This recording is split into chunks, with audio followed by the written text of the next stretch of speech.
Үйіңізде тұрмыстық техникалардың кез келгені істемей қалған болатын болса, дәл осы құрылғы арқылы тексеріп көрсеңіз болады. Телевизор, холодильник, стиральная машина, посудомоечная машина, пылесос қайсысы болса да оп-оңай тез ғана тексере саласыз. Қымбат емес, бұның түрі көп. Қосу оңай. Қостық. Енді оны тексеріп көрейік. Не бүйтіп тегізе бастасаңыз, тоқтың бар екені көрсетіп тұр.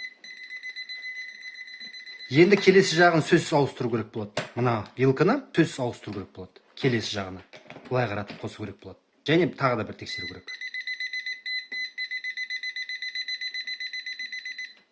Міне қарап көріңіздер, мына жерден бастап келдік, мына жерден уже үзік жоқ. Осы проводтар осылай оралады, болмаса тұрған кезде адамдар аяғымен қағып кетеді, соның ішінде проводтың ішінде обрыв болады.